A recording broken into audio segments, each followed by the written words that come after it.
one of the best in the business, Michael Wilbon, joining me here. How are you, Michael? Rich, shock doesn't even cover it. Shock, dismayed.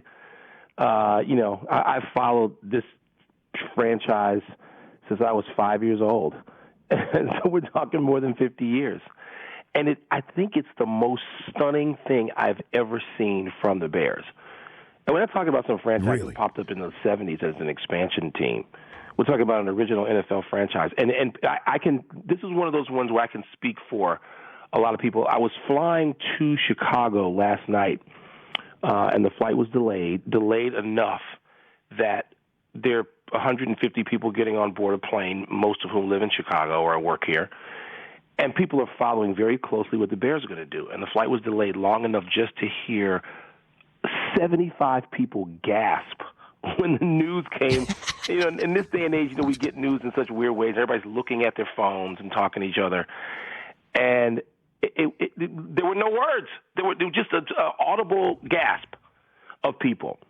And then to land at O'Hare, the reaction was the same thing except bigger because now you're in that place. And just being here this morning, it's a playoff game here tonight. The Bears have become irrelevant, Rich, locally. They really have. They just become not important at all because of their record the past few years. But this trade and this draft selection and this decision, this judgment has just rocked this place. Well, why is there no belief that Trubisky could actually be worthy of the second overall pick there in Chicago? The only way you can be worthy of the second overall pick, but are you worthy of the second overall pick this year, the third this year, the third and fourth this year, and the third next year? Are you worthy of that? A guy who played 13 college football games? A guy whose record, I think, was 8-5? The only way you're worth all that is you win the Super Bowl. I lived through this in Washington with RG3 and all the Redskins gave up, and these aren't ones, these are threes and fours. But the only way you're worth that sort of deal, is if you win the Super Bowl. That's it.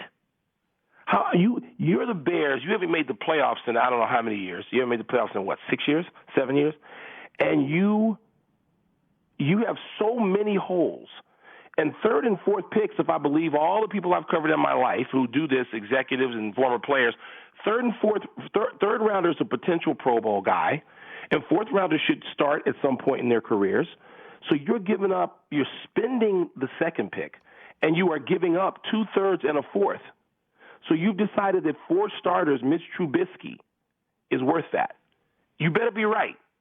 And the only way you get it right is if you win, if he it has to get to a Super Bowl, has to carry you there.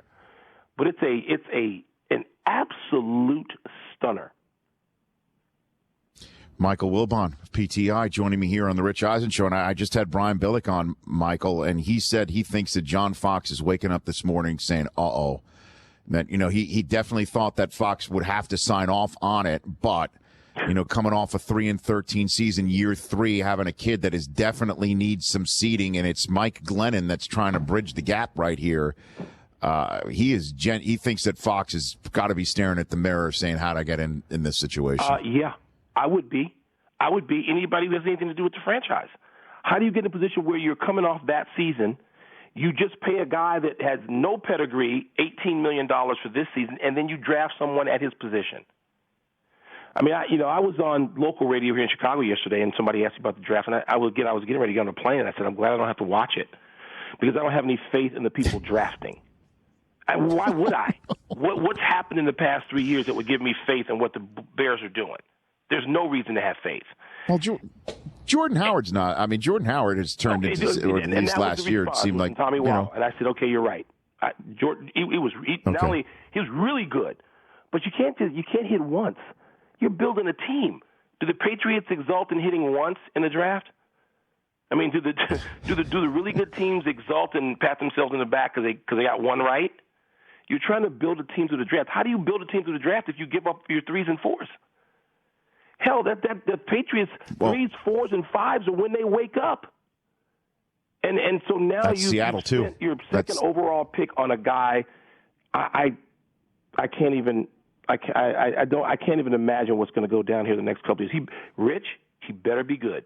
he better be damn good. The Rich Eisen Show, weekdays at noon Eastern on Audience.